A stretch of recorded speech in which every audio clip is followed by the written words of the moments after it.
Njerëzit kanë periudha të ndryshme gjatë jetës në vazhdimsi. Me kalimin e viteve, secili prej nesh zgjedh rrugën e vet.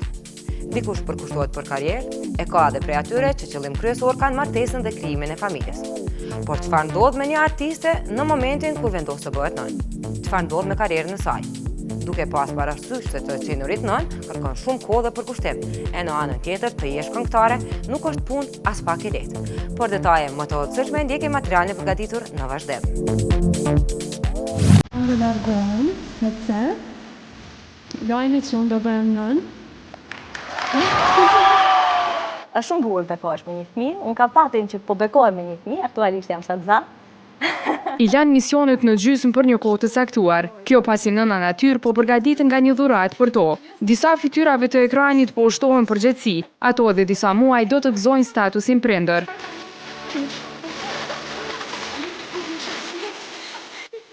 Tre muaj më parë, Nora i strevi dashurinë me Robertin e përorzuan me martesë, por lumturia e tyre po rritet për ditë. Familjes Berisha pritet të shtohet edhe një antar i ri, pasi ata po presin fëmijë.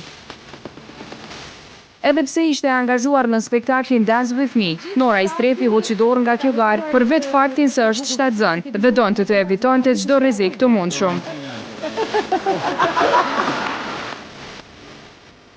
Ekranit për një kohë do t'i mungoj edhe Arbana Osmani. Ajo madje nuk do të jetë as pjesë e edicionit të ri të Big Brother, të cilin e prezanton me vite, për shkak se ajo dhe burri i saj Ardit Kero presin një fëmijë.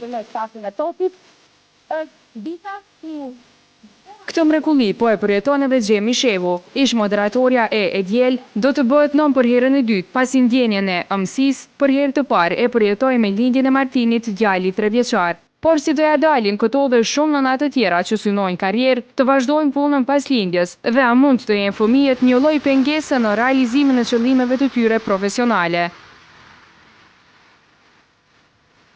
Nga përvoja, Soni Malaj nuk e pati edhe as të vështirë. Lindja e Anas nuk shkaktoi pengesë në zhvillimin e karrierës tek ajo. Një vit e gjysmë i mjaftuan asaj që të rikthehet në skenë të vazhdoj me ritmin e njëjtë.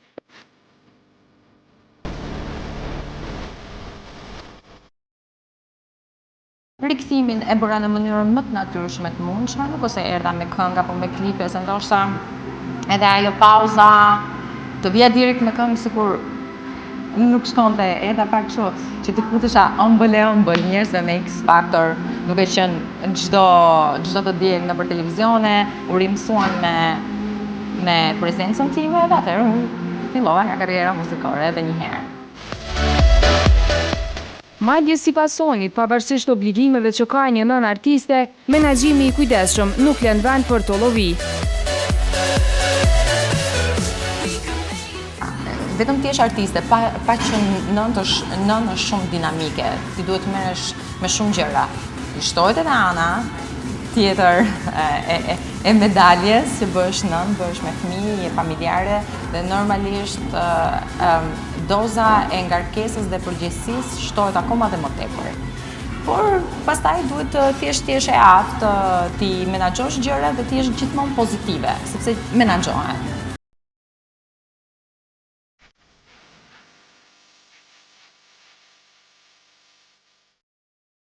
Edhe Dona Lalloshi ka përvojë në këtë aspekt. Ajo ju rikthye karrierës pas lindjes së Doas, e përveç lumturisë, prezenca e vajzës në jetën e saj i shtoi edhe një dozë vështirësie në vazhdimsinë e punës që bën. Unë, si çdo nën tjetër, kuptohet, kam pas dëshirë që fëmijët të rritet në mënyrën më të mirë, ta ketë kujdesin 100%. Nga unë, për këtë arsye një kohë gjatë edhe kom pauzu në muzikë, sepse Doa e ka desht atë kujdesin. Fëmijët nuk i intereson ai artist apo çka je, ajo don mu marrë me to. Po për artistin do që është pak më vështirë.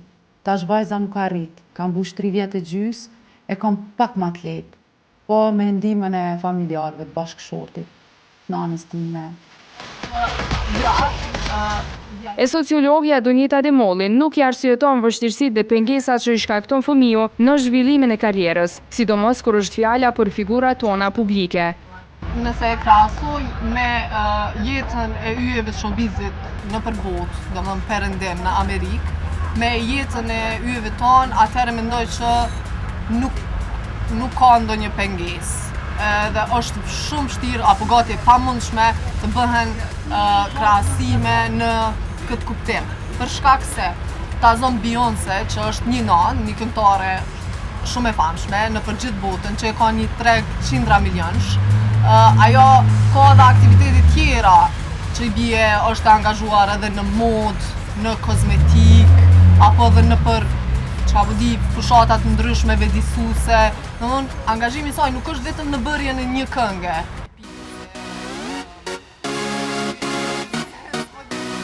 Madje sipas saj, ekzistojnë shumë faktorë që a lehtësojnë punën atyre. Tregu në Kosovë është i vogël, edhe angazhimet e tyre nuk është se marrin shumë kohë, që i bjen turne të gjata, apo edhe angazhime të shumta. Njashtu artistët tonë kanë angazhimet e tyre kryesisht janë një drejtimshë. Ata gjatë një viti e bëjnë një këngë apo dy, edhe kryesisht gjatë verës performojnë në për klubet e natës. Gjatë kësaj kohe, duke qenë se familja në Kosovë është tradicionale, edhe mentaliteti është tradicional, që i bie lidhjet janë shumë të ngushta familjare, këngëtarët apo artistët tonë ndihmohen në apo mbështeten nga familjarët e tyre. Se sa do t'jenë fëmijët pengesë për nënat karrieriste dhe si do të mund t'i rikthehen punës, mbetet të shihet. Ne ju urojmë vetëm shëndet.